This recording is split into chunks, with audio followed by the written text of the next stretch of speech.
Halo, selamat malam. Pada kesempatan kali ini kita akan membahas soal uji coba OSN-SD bidang matematika tahun 2023.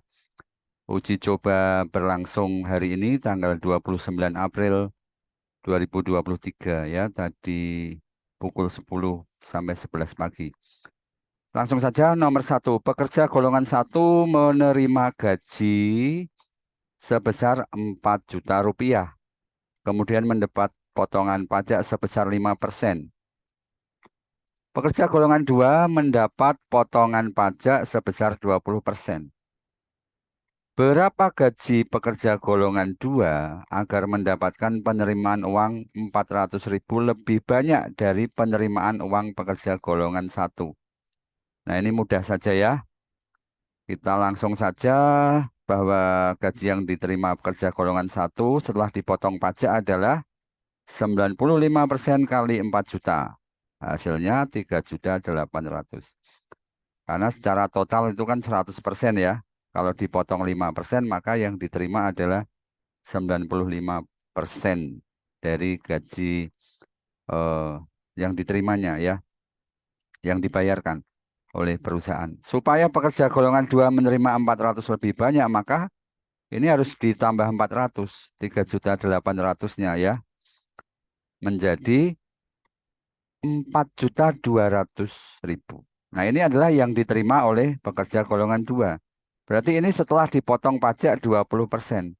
Ingat tadi di soal dikatakan pekerja golongan 2 mendapat potongan pajak sebesar 20%.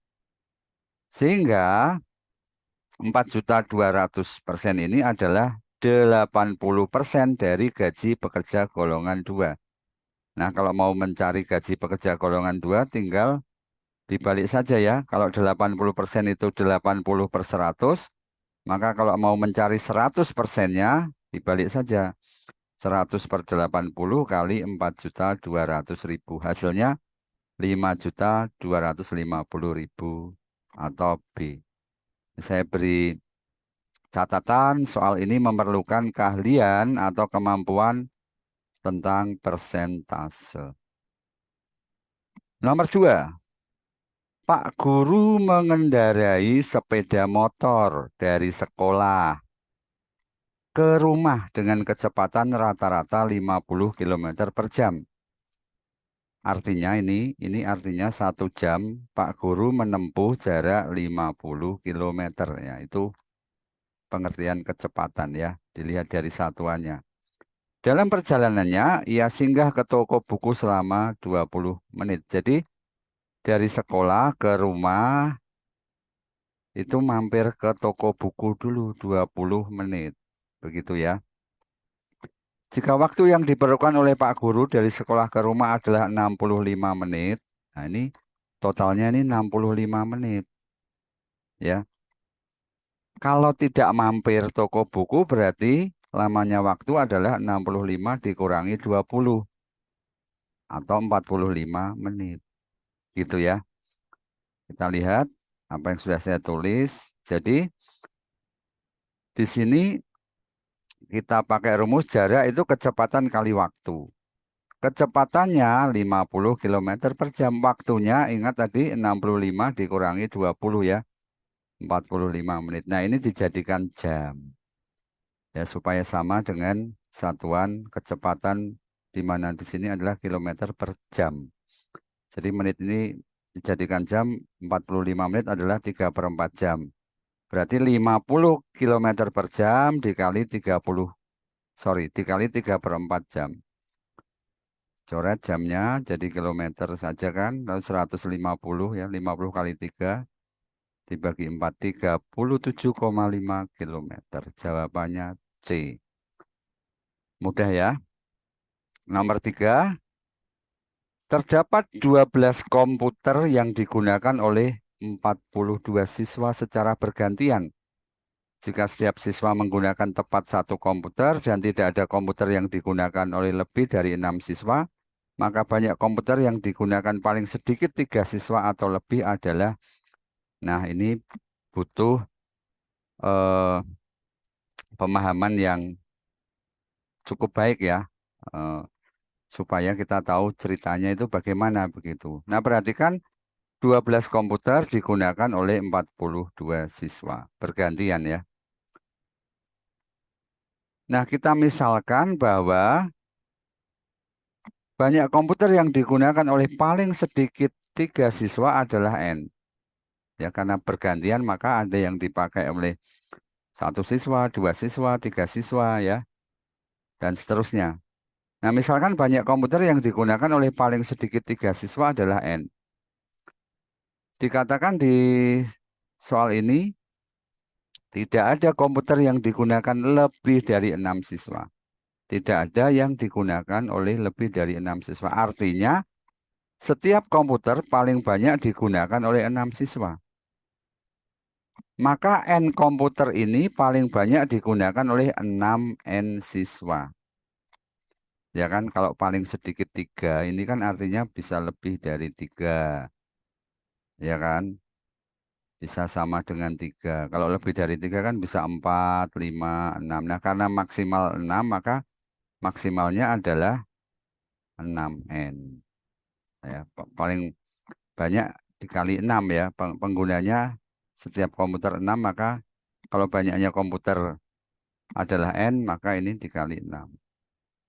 Paling banyaknya ya. Selanjutnya kita tahu bahwa banyak komputer selain N komputer ini adalah 12 min N. Kenapa 12 min N? Karena total banyaknya komputer adalah 12 komputer. Nah, jelas 12 min N komputer ini digunakan paling banyak oleh 2 siswa. Ya, karena tadi N adalah banyak komputer yang digunakan paling sedikit 3 siswa. Berarti 3, 4, 5, 6. Berarti yang sisanya 12 min N ini digunakan paling banyak oleh 2 siswa. Bisa 1 siswa, bisa 2 siswa. Ya. Sehingga banyaknya siswa yang menggunakan 12 min N komputer ini paling banyak adalah 2 kali 12 min N atau 24 min 2N.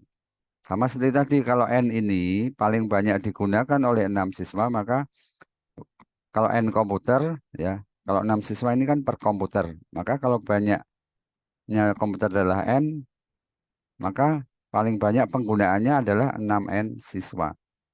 Kalau ini paling banyak 2 siswa, banyaknya komputer 12 min N, maka 12 min N kali 2. 24 min 2N. Nah, kita jumlahkan ya. 6N dengan 24 min 2N.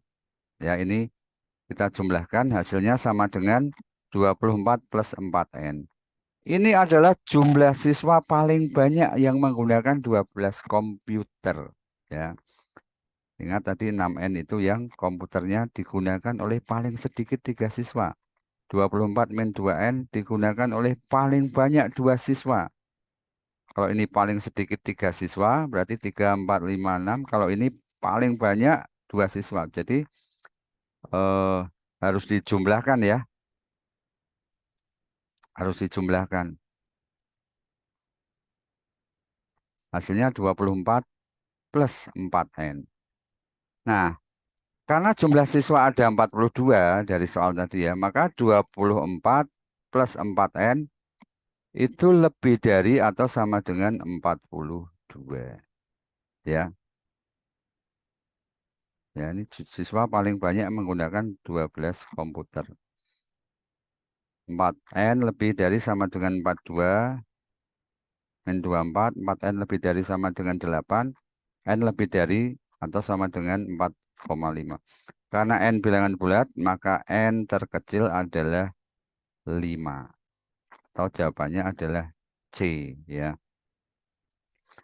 Nanti boleh diputar ulang videonya untuk bisa memahami soal ini. Baik, nomor 4. Fauzan memiliki 40 kelereng. 2/5 kelerengnya diberikan kepada Amir. Dan seperempat dari sisanya dibawa pergi bermain. Banyak kelereng yang dibawa bermain Fauzan adalah titik-titik butir. Nah, ini mudah saja ya. Mudah saja.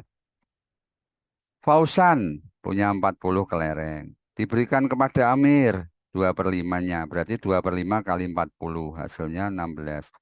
Sisanya berarti 40 dikurangi 16. Berarti 24 butir ya. Seperempat dari sisanya dibawa bermain. Nah, padahal sisanya 24. Seperempat dari sisanya berapa? Seperempat dari 24 atau 6 kelereng. Jawabannya D ya. Nomor 5. Pak Guru akan memeriksa 105 lembar jawaban siswa yang harus diselesaikan dalam 5 hari. Setiap hari, Pak Guru akan menyelesaikan 8 lembar jawaban lebih banyak dari hari sebelumnya. Berapa lembar jawaban yang diperiksa Pak Guru pada hari ketiga? Ya, perhatikan ya, bahwa ini diselesaikan dalam 5 hari. Jadi, kita misalkan hari pertama A, ya, banyaknya lembar yang dikoreksi. Hari kedua A plus 8 karena setiap hari Pak Guru menyelesaikan 8 lembar jawaban lebih banyak dari hari sebelumnya. Kalau hari pertama A, maka hari kedua harus 8 lebih banyak dari A. Berarti A plus 8. Hari ketiga, 8 lebih banyak dari hari kedua. Hari kedua A plus 8. Hari ketiga A plus 8 tambah 8. Atau A plus 16. Hari keempat tambah 8 lagi, A plus 24. Hari kelima A plus 32. Karena A plus 24 ditambah 8. Nah, dari sini akan terlihat bahwa selama 5 hari jumlahnya adalah A ditambah A plus 8, ditambah A plus 16, ditambah A plus 24, ditambah A plus 32. Hasilnya 105. Ruas kiri ini kalau dijumlah A-nya ada 5, 1, 2, 3, 4, 5, 5A. Lalu 8 tambah 16 tambah 24 tambah 32 itu 80. Sehingga 5A plus 80 sama dengan 105. 5A sama dengan 25, A sama dengan 5. Pertanyaannya, berapa lembar yang diperiksa pada hari ketiga? Hari ketiga adalah A plus 16, maka 5 plus 16 atau 21. Jawabannya A. Ya. Nomor 6. Diberikan bangun yang dibentuk dari susunan kubus seperti di bawah ini. Jika kubus mempunyai volume 125 cm kubik, maka luas permukaan dari bangun tersebut adalah titik-titik cm persegi. Nah, ini ada cara dari saya yang cukup efektif. Yang pertama, kita hitung luas total permukaan seluruh kubus. Ya, kalau tidak berhimpit. Ya.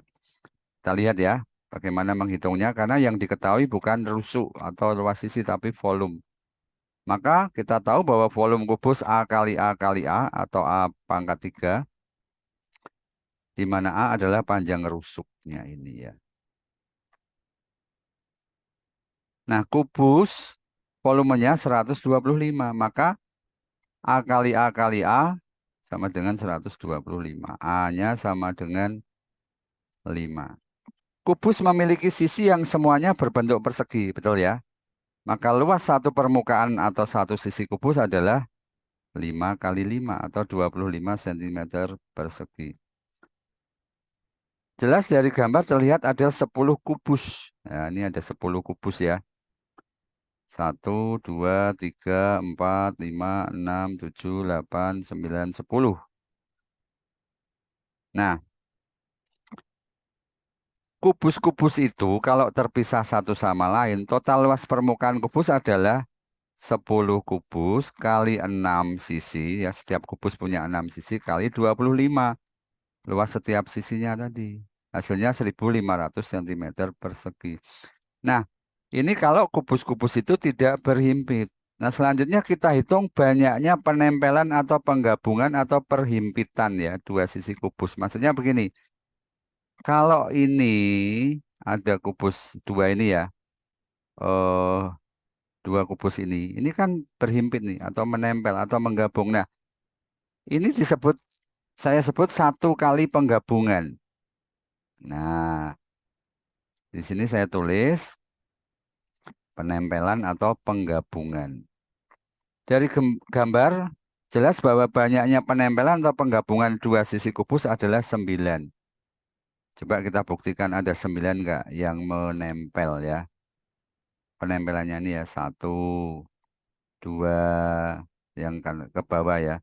3, 4, 5, 6, 7, terus yang ini ya, 8, lalu ini 9. Oh, ada 9 penempelan. Ibarat kalau kita memberi lem, itu kita ngelem sebanyak 9 kali. Menempelkan sebanyak 9 kali. Dan kita tahu bahwa setiap penempelan atau penggabungan dua sisi kubus, ya, setiap penempelan atau penggabungan dua sisi kubus mengakibatkan hilangnya dua sisi kubus. Ya hilang ya, ditempel berarti dia nggak kelihatan. Ya, ingat luas permukaan adalah luas permukaan yang kelihatan dari luar. Kalau kemudian ada sisi yang ditempel, hilang ya, eh, tertutup karena mereka saling menempel. Ya, jadi hilang dua sisi kubus untuk setiap penempelan atau penggabungan dua sisi kubus. Nah, tadi ada 9 penempelan. Maka banyak sisi kubus yang hilang adalah 9 kali 2 atau 18 sisi. Luas dari 18 sisi ini adalah ya karena satu sisi tadi luasnya 25 cm persegi, maka kalau yang hilang itu 18 sisi, maka 18 kali 25 sama dengan 450 cm persegi. Itu adalah luas total sisi-sisi yang ditempel, yang hilang. Maka luas permukaan gabungan adalah 1.500 dikurangi 450 atau 1.050. Nah, 1.500 tadi adalah luas sisi kubus kalau tidak digabung, tidak ditempel. Ya, jadi 1.500 dikurangi 450. 1.050. Nomor 7, dari bilangan 1 sampai 1.000 ada berapa banyak bilangan asli yang bukan merupakan pembagi dari 1.000? Nah, bilangan asli adalah bilangan bulat positif, yaitu 1, 2, 3, 4, 5, dan seterusnya. Pembagi disebut juga faktor. Banyak faktor dari 1.000 dapat dicari menggunakan faktorisasi prima. Bagi yang belum belajar, biar bisa belajar ini ya. Faktorisasi prima dari 1.000 adalah 2 pangkat 3 kali 5 pangkat 3. Nah, banyaknya faktor adalah 3 ditambah 1 dikalikan 3 ditambah 1. Atau pangkat-pangkat dari faktorisasi prima itu semuanya masing-masing ditambah 1 lalu dikalikan. Hasilnya 16 ya, 4 kali 4. Itu adalah banyaknya pembagi atau faktor dari 1.000. Nah, bilangan asli dari 1 sampai 1.000 kan ada 1.000. Dikurangi 16. Ya, 984. Ya, karena yang ditanya apa? Yang bukan merupakan pembagi. Bukan merupakan faktor dari 1.000. Faktor dari 1.000 sudah kita hitung tadi 16. Jadi 1.000 dikurangi 16. 984. Nomor 8, banyaknya penyelesaian dari A plus B plus C sama dengan 12. Jika A, B, dan C bilangan bulat serta 0 kurang dari atau sama dengan A kurang dari atau sama dengan 2, B lebih dari 2, C lebih dari 2 adalah. Nah, soal yang melibatkan pertidaksamaan atau tanda ketidaksamaan ini, kita wajib hati-hati, pelan-pelan membacanya ya, tetap tenang meskipun juga tetap harus berpikir cepat. Nah, langkah pertama, cari semua nilai A, B, C yang mungkin. Kalau 0 kurang dari atau sama dengan A, kurang dari atau sama dengan 2, maka A-nya itu adalah 0, 1, 2. Ingat, A, B, C tadi bilangan bulat ya. Lalu B lebih dari 2, berarti B itu 3, 4, 5, 6, dan seterusnya ya, tidak ada batasannya. C lebih dari 0, berarti C 1, 2, 3, 4, 5, dan seterusnya. Nah, di sini yang jumlahnya terbatas adalah A. Maka kita buat ya persamaan dari soal A plus B plus C sama dengan 12. Karena A hanya 3, yaitu 0, 1, 2, maka kita coba satu-satu. Untuk nilai A sama dengan 0, B plus C 12. Nah, B plus C ini, B-nya kan mulai dari 3, berarti Kalau B-nya 3, C-nya 9. Kalau B-nya 4, C-nya 8. Kalau B-nya 5, C-nya 7. Sampai terakhir B-nya 11, C-nya 1. Karena C paling kecil adalah 1. Nah, ini ada 9 pasangan B dan C ya. Dari 3,9 sampai 11,1. Ada 9. Oke, untuk A-nya 0 sudah, sekarang A-nya sama dengan 1. Berarti B plus C sama dengan 11 kalau A-nya 1 ya. Sama seperti tadi, B plus C sama dengan 11. B-nya mulai dari 3. 3 maka C-nya 8. B-nya 4, C-nya 7 dan seterusnya. B-nya 10, C-nya 1. Ada 8. Terakhir A-nya 2, B plus C 10. B-nya 3, C-nya 7. B-nya 4, C-nya 6 dan seterusnya sampai B-nya 9, C-nya 1. Dan itu ada 7. Maka banyaknya penyelesaian adalah 9 tambah 8 tambah 7 sama dengan 24 atau A ya. Nah, soal ini ternyata mudah ya. Jadi kita hanya perlu mendata saja. A ada berapa aja, B berapa aja, C berapa aja. Lalu kita coba satu-satu mulai dari A sama dengan 0, 1, dan 2. Mudah ya. Kemudian nomor 9 ini perhitungan mudah juga. Langsung saja 2 pangkat 5 adalah 32 ya. Akar 169 adalah 13, 75 per 30 saya sederhanakan jadi 5 per 2, 34 per 5 saya ubah jadi 19 per 5, 20% saya ubah jadi 1/5, 0,125 saya ubah jadi 1/8. Selanjutnya kita utamakan dulu yang perkalian. 5 per 2 kali 19 per 5 itu 19 per 2. Lalu 1/5 dibagi 1/8 itu berarti 1/5 kali 8, berarti 8 per 5. Lalu saya jumlahkan, saya samakan ini, yang pecahan ini saya jumlahkan, saya samakan penyebutnya menjadi 10. Jadi 19 plus 111 per 10. 19 plus 11,1 dan 30,1 atau 301 per 10. Jawabannya C. Ini juga mudah sekali ya, perhitungan biasa. Nomor 10. Nilai tes matematika dari 5 orang siswa adalah 85, 95, 60, 80, dan 50. Kemudian ada 2 siswa lain yang mengikuti tes susulan. Berapa nilai dari 2 siswa tersebut yang mungkin agar rata-rata meningkat? Nah, berarti kita hitung dulu dong rata-rata dari 5 siswa tadi ya. Kita hitung dulu ya. Dari 5 siswa ini rata-rata berapa? Hitung rata-rata adalah jumlah nilai dibagi banyaknya nilai. 1, 2, 3, 4, 5. Oke. Jumlah dibagi 5. Ternyata masing-masing bisa dibagi 5. 85 dibagi 5 itu 17. 95 dibagi 5, 19. Dan seterusnya. Hasilnya 74. Supaya rata-rata meningkat, ya, supaya rata-rata meningkat, maka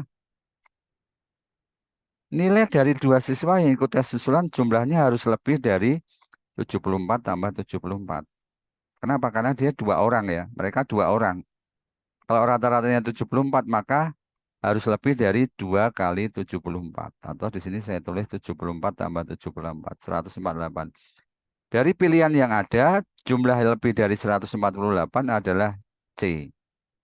Ya, ini 150 ya yang C.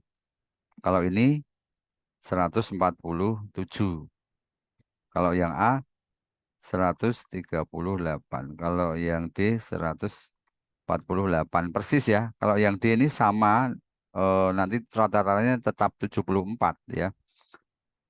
Baik, itu dulu yang saya bahas ya. Untuk bagian pertama, nomor 1 sampai 10. Selanjutnya, kalau ada waktu, saya akan membahas nomor 11 sampai 20. Baik, terima kasih dan semoga sukses di OSN 2023 untuk adik-adik SD, untuk adik-adik siswa SD yang berjuang di OSN bidang matematika. Selamat malam.